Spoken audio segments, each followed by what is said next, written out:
so many times you go to football games and you hear generic songs, and you don't get that from United.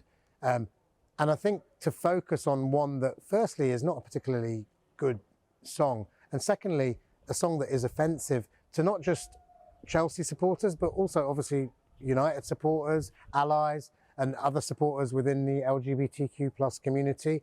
And it's just about educating people so that they realise why it's offensive. You know, we've got a long article on our website which explains the history of the term and, you know, where it comes from. And it is getting less and less year on year. And, you know, we applaud the fans who perhaps did used to sing it and now think twice before singing it.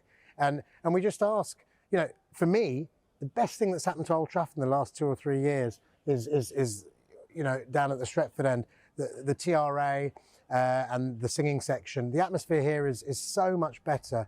And all we're saying is, look, let's concentrate on all those amazing songs that we can sing to support the team without resorting to a negative one, to one that is offensive to a lot of people.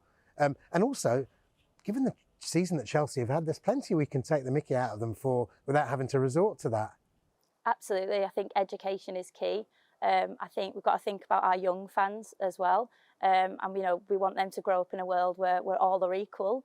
And I think kind of when we chant something like that, we know that it makes some of our fan base, our own home fan base who are here to cheer on the team, it makes them uncomfortable and it makes them feel like they're not part of it. So the Rent Boy chant, when that is chanted, there are people who feel excluded and feel hurt and feel not welcome. And that is not just part of the United family, but that is fans from all around the world at any club.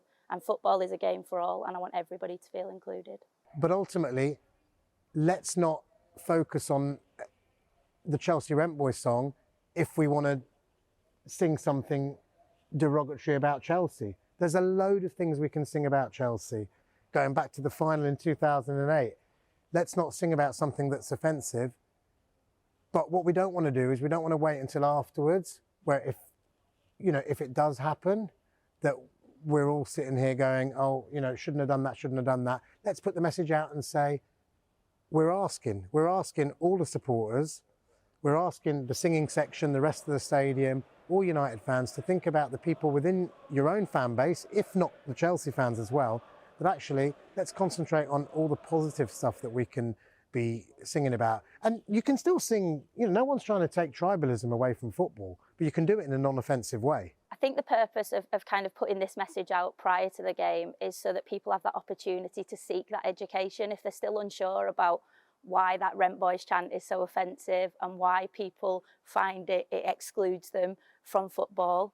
They've got an opportunity to go and educate themselves and come to the ground educated. And then we can go and chant our many other songs, fantastic kind of atmosphere, and get the 3 points.